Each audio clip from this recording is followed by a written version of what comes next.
एक दानचंद्र महाराज थे। अब दानचंद्र महाराज का जीवन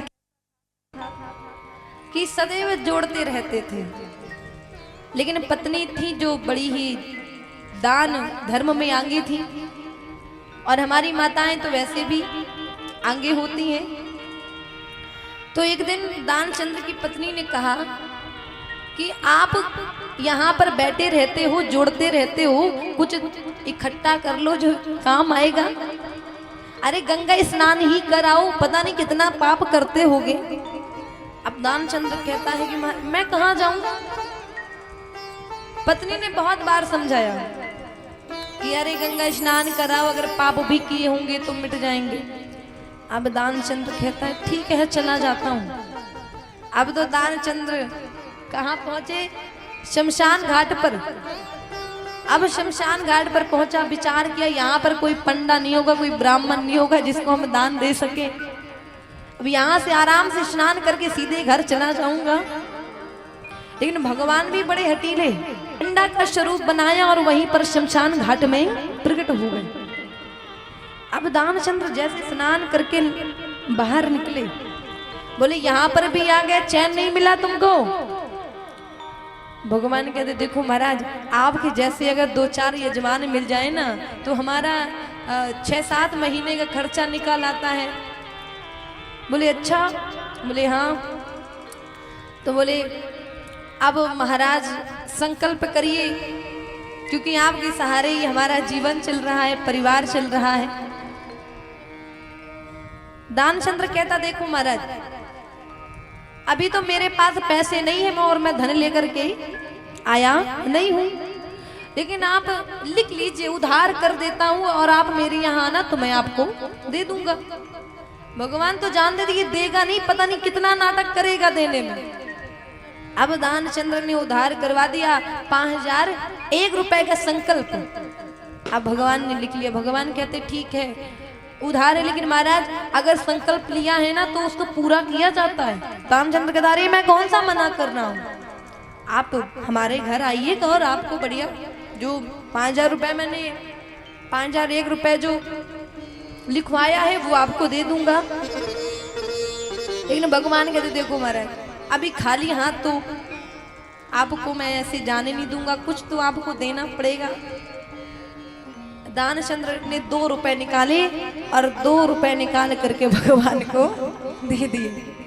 और जब भगवान को दे दिए तो भगवान कहते ठीक है चल, 2 रुपए तो निकले कम से कम।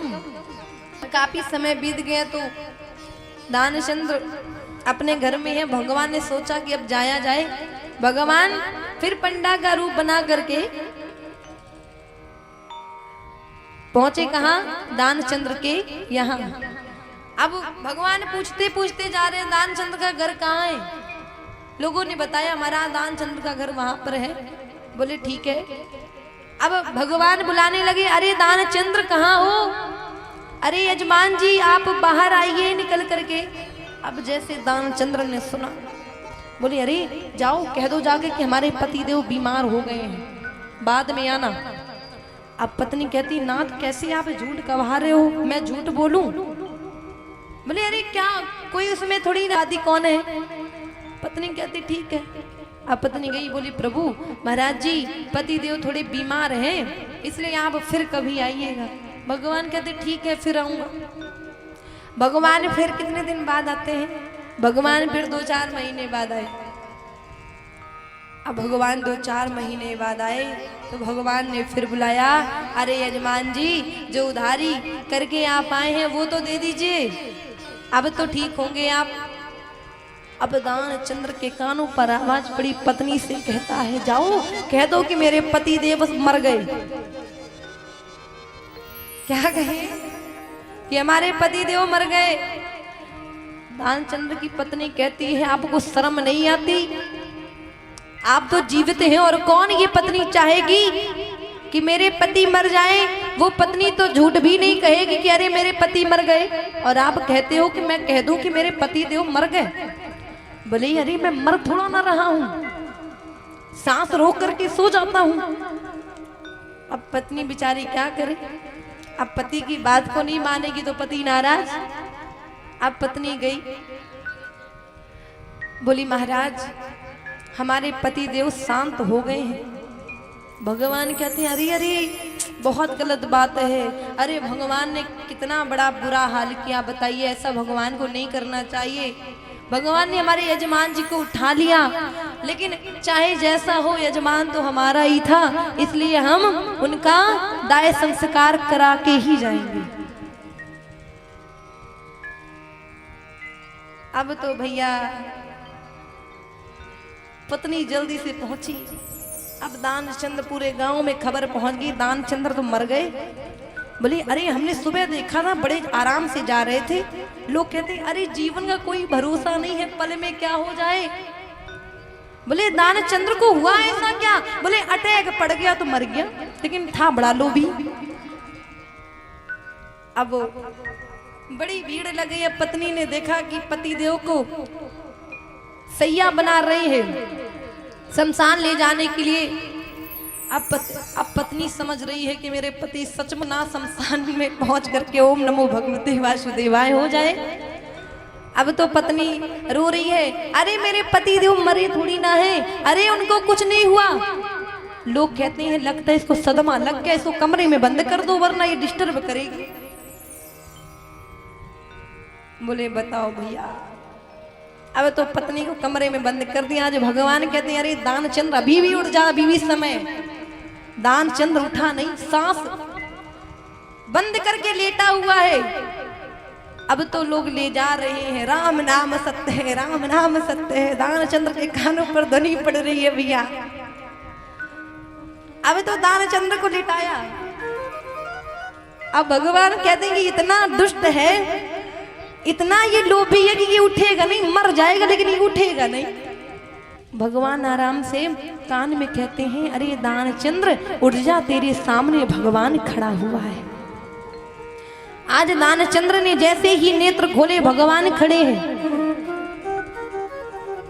भगवान कहते अरे दानचंद्र मैं तेरी भक्ति से बड़ा प्रसन्न हो गया हूँ। भक्ति क्या, तू इतना कंजूस है, इतना लोभी है कि मैं इससे प्रसन्न होकर के मुझे आना पड़ा तेरी परीक्षा लेने के लिए।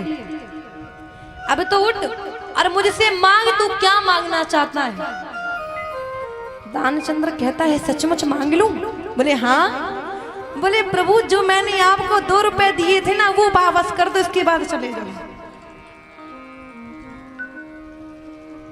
बोले प्रभु जो 2 रुपए मैंने आपको दिए थे ना जब मैं स्नान करने के लिए गया था गंगा जी में, तो वही 2 रुपए आप वापस कर दीजिए और मुझे आपसे कुछ नहीं चाहिए और आप अपनी रास्ते आराम से चले जाइए। भगवान कहते हैं अरे भैया। और आज भगवान ने दानचंद्र को 2 रुपए वापस कर दिए। भगवान कहते हैं ऐसे ऐसे लोभी, ऐसे ऐसे कंजूस दुनिया में पड़े हुए हैं। ऐसे ऐसे हटीले भक्त की भगवान भी आना पड़ता है। इसलिए कहते हैं कलयुग का चौथा चरण है दान देना। आज आप जो दान करेंगे भगवान के लिए वो काम अवश्य ही आएगा, वो धन आपका सार्थक बन जाएगा।